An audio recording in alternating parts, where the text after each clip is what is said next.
So now that we're talking about some kind of materialist analysis, let's do a controversial one. Okay.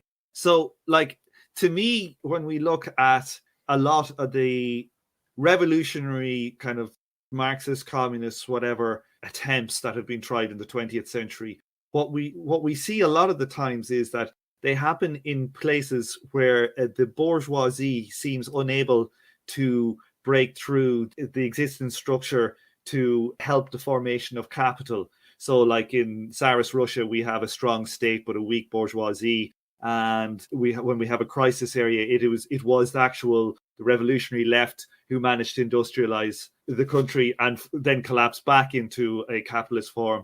We see a similar thing happen in the global south a lot, where you have Marxist revolutionary ones that have an anti-colonialist force, but really what they ended up with is a national bourgeoisie coming to some level of power rather than a worker state. And it's hard for me looking at Chile to see the revolution and its failures, hard not to see it in those similar lights, where it is like the bourgeoisie in Chile at the time were unable to do the things that were in the bourgeoisie's interests. And it was a type of a workers' revolution that did enough of it, got crushed, and you had the capitalist system work its magic. How do you think about a historical materialist high helicopter vision view of the revolution like that? Yeah, I think that's instructive, and I think that it also reminds us to remember the other components of the Popular Unity program, which were, as you referenced, very anti-imperialist. In this moment in Latin America, following the Cuban Revolution, following the put down of the revolution in Guatemala in the 1950s, right, following the coup that's funded by the CIA in Guatemala, there is a recognition that for a workers' revolution, be it socialist, be it communist, for a workers' revolution, a leftist revolution to succeed in Latin America, it had to fight a two-front war, right? It had to, and war here being very metaphorical, but it had to fight a two-front battle against the national bourgeoisie that was incipient but still existed, right? It was still a monopolist. There were still monopoly or oligarchic elements of a national bourgeoisie. But in addition to that, it also had to resist and push back imperial interests by largely the United States. And even I would say they had like largely feudal systems, like the Latifundia. Very much.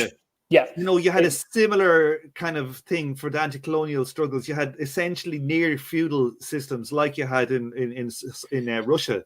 You do. And if we're thinking historiographically here, this is the moment in the historiography of Latin America that you're having the great debates between scholars on whether on precisely this question, on the feudal question, right? Was Latin America's system of land tenure feudal, or was it just a deformed version of a sort of very basic market economy or something like that?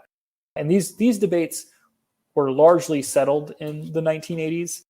In some senses, it's hard to disentangle these debates from the hegemony of dependency theory, right? Because in the dependency theory, then the only way you can see the countryside is as a feudal remnant of Spanish colonialism, right? And so much of it was bound up in this historiographical vein of dependency theory. What is the relationship between Spanish colonialism and sort of national rural deficiencies?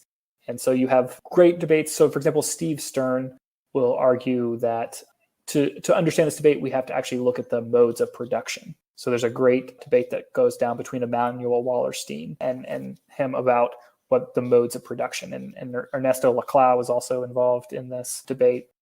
Ultimately, they will come down on the side that thinking about it in feudalism or seeing it in feudal structures is perhaps a false debate, because it's an attempt to sort of import that Northern European model onto a region that necessarily didn't develop. Feudal is probably the wrong word. Like what I would say is nearly like some kind of extremely poor self-sufficient peasantry, as opposed to strict feudal. That's probably a better way to put it. Definitely, and that existed in a position of dependency on their landlords, right? And so you're right that there was the majority of land holdings are in the latifundio, are in these great landed estates in the hands of very few. which does mean that the majority of land is not used for production, right? So it's not used to then produce goods that could support its own national industry, or that could, in the sort of Marxist frame, then support the sort of bourgeois revolution that would create the stage necessary for a sort of socialist revolution to take place.